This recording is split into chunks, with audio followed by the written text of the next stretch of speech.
James Gunn's Superman movie might not be released. Hey yo, what the fuck? Well, kind of. So right now DC Comics is being sued by the families of one of the creators of Superman, that being the original artist, Joe Shuster. Because even though Joe Shuster and writer, Jerry Siegel, both passed away in the 90s, the artist family is suing DC Comics over international copyright law. And I'm no expert, but let me try to explain. Okay, so back in 1938 when Superman was created, DC Comics Incorporated bought the copyright rights from Jerry Siegel and Joe Shuster for $130.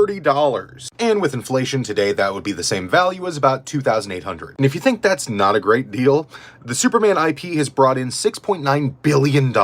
And yeah, the creative duo did have further compensation, especially when the Superman original movie came out in the 70s. However, according to UK copyright law, 25 years after somebody passes, all copyright contracts are null and void. So because of this one weird loophole, Joe Shuster's estate is going to try to block the release of the film in the UK. And okay, let's be honest here. This has absolutely nothing to do with the respect of the work of Joe Shuster. The man passed away 33 years ago. And yes, DC Comics definitely did screw them over royally. But I will say it's pretty plain to see that since it's so far removed from the passing of these two creators, that this is obviously a money grab by people who think they're entitled to something, even though they had nothing to do with the creation of the world's most iconic superhero. And of course, DC is going to pay them out to try to get this lawsuit dismissed, because of course, they're going to try to release this in the UK. I mean, if they didn't, they'd just be retarded. So a few people have left comments on that last video, saying that the comments that I made were derogatory towards the neurodivergent community. And this is my official response. Little do you all know, I'm part of that community as well. Therefore, I get the pass. And if anybody is still upset about this, stop acting like a retard. This is Mystique from Marvel Comics, and if you're familiar with this channel, you know exactly where I'm going with this. Now, it's been known for years that Mystique is the birth mother of one of the X-Men, that being Nightcrawler. She also adopted Rogue, but that's a different story for another time. And you're probably thinking, okay, if she's the mom, who's the dad? Excellent question. She is. Because you see, in 2023, they made a retcon, making Mystique the father with her wife. But the fact that it's two females isn't the dumb part for me. The dumb part is the implications of this on Nightcrawler's character, because originally, his father was supposed to be Azazel, this demon-looking fool from 2003. The fact that his father being a demon was actually really important to his character is the fact that he's insanely Catholic. And the fact he gives himself over to Catholicism while being the spawn of an actual demon is supposed to be very intense. Plus, Mystique can only change her outward appearance. So when she does the horizontal tango with her wife, it's going to be Mystique's DNA, not anybody else's she transforms into. But he looks like Azazel. This is Mary Jane Watson, someone deeply tied to Spider-Man. I mean, yeah, at one point they were married. But what happened to make their marriage fall apart? That would be the comic One More Day. No. Wait. But first, a little context. Peter's identity is revealed and somebody takes out Aunt May. Well, that was actually quicker than I thought. So Peter goes to everybody he can to try to get some help before settling on the actual devil. And he's the one who brings MJ into everything. And he says he'll bring back Aunt May for Peter and MJ's marriage. Of course, Peter's like, no, but MJ takes things into her own hands. And before Peter can even react, MJ accepts the terms. Of course, as a dick move, he shows what their kid would look like, which they will now never have. And when Peter wakes up, Aunt May's there and everything's back to normal. And they lost everything because Peter couldn't let go of a 90-year-old woman.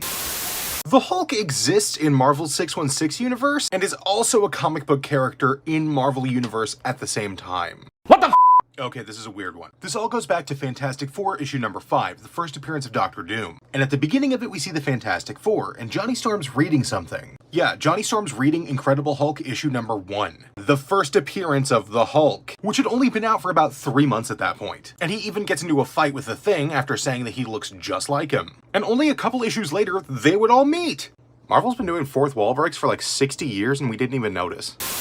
Messed up moments in comics that made us go, Hey yo, what the fuck? Part 178. This isn't Captain America. In fact, it's one of the many people who replaced him in his history. And his name is Roscoe Simons. In Captain America issue 183, his tenure as the hero came to a pretty quick end. Because Steve Rogers was tracking Redwing, Falcon's bird. And at this time, Steve was Nomad. And yes, I know what you're thinking. Yes, this was his real costume. And after a little bit of time tracking the bird, he ends up finding Roscoe. And that's when Sam Wilson gives him the rundown of what really happened. And as it turns out, they were captured by Cap's biggest villain, the Red Skull. And when he found out that the Captain America he captured wasn't actually Steve, he snapped. And beat this imposter so bad he sent him to the Shadow Realm and then crucified him in front of Sam. All as a warning to the real Cap. And after that, Steve puts the costume back on and once again becomes Captain America. For me, Captain America represents a lot of different things, and I don't think the term,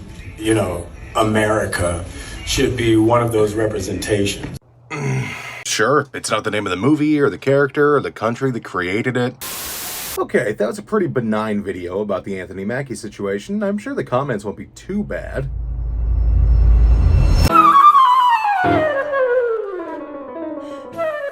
Oh. Well, let me debunk some things. A lot of people say it's being taken out of context since I didn't play the rest of the clip. Okay, here's the rest. It's like, it's about a man who keeps his word, who has honor, dignity, and integrity. Someone who is trustworthy and dependable. It's kind of, this is kind of like an aspect of a dream coming true. When I was a kid, all of us as actors, I believe, want to get back to that day before someone told you no.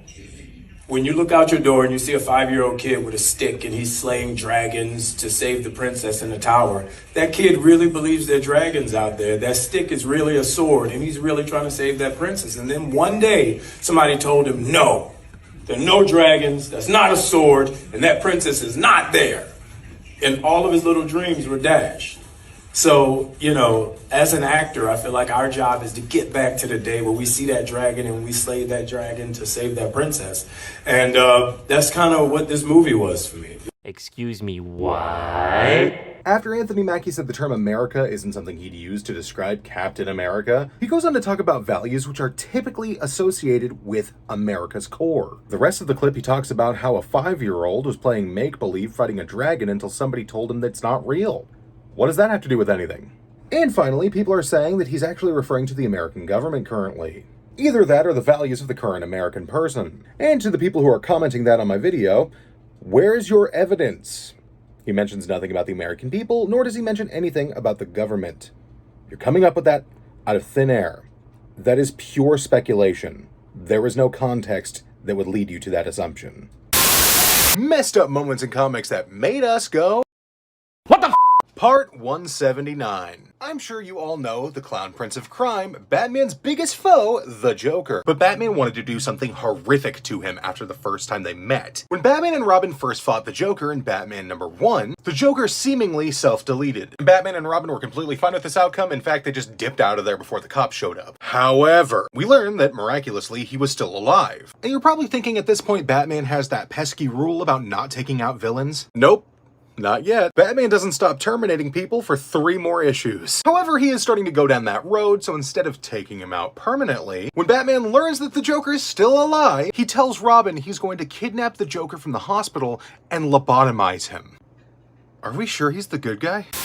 This is the comics character, the Phantom, and he became an indigenous tribe's symbol of war. Hey, yo, what the fuck? It's a crazy story, so just hang on. Originally debuting in 1936, the Phantom was a massively popular early comics character. But how exactly did he become an idol for warriors in Papua New Guinea? Well, you see, during World War II, Allied soldiers were stationed there. And they decided to gift the locals some comic books. But they weren't just given comic books about the Phantom, they were also given Batman and many others. If they had Batman, why on earth would they pick the Phantom to be their idol? Well, there's a reason he stood out to them. He was the only character whose home base was set in a jungle, which they would actually be familiar with. So for that reason, he was an instant classic in Papua New Guinea. However, this is only the beginning of the insanity of this story. In the years following World War II, the local legend of the Phantom began to die down a little. That is, of course, until the Papua New Guinea Civil War. Lasting for 10 years between 1988 and 98, the soldiers used these war shields. Typically, they had the depictions of family members or other warriors. So you might be thinking to yourself, okay, why the Phantom? Especially because it was 50 years since they even found out about him. Well, it's quite simple actually. The image of the Phantom was reserved for their most powerful fighters, because he was used as a symbol of protection, and a warrior would use the Phantom specifically. So just like him, they would be known as the man who cannot die. So in order for their warriors to be perceived as invincible, they embraced the Phantom.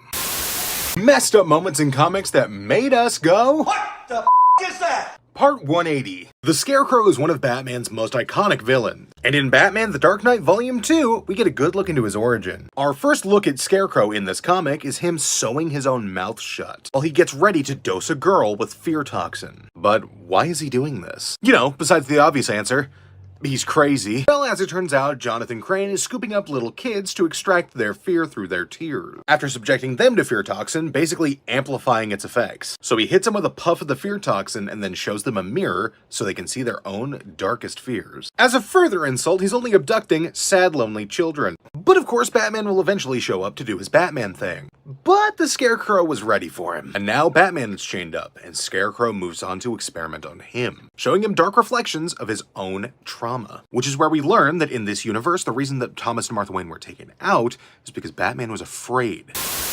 Marvel hates Spider-Man. That's the understatement of the century. Things are normally okay for Spider-Man, but it never lasts. Let's take a look at what I mean. Starting off with Mary Jane Watson. While Peter was in a different universe trying to figure out how to bring her home, he gets absolutely shredded and leaves him for another dude. Her excuse is time dilation. She knew about Gwen Stacy's deep dark secret. Oh, and yeah, for Gwen, she had an affair with the Green Goblin. Yeah, but that's no big deal. It only resulted in twins. Legitimately never catch a break with Black Cat, because although she likes Spider-Man, she hates the man behind the mask. I guess it ruins the illusion for her. But yeah, plus everything that went down in One More Day. No. Wait.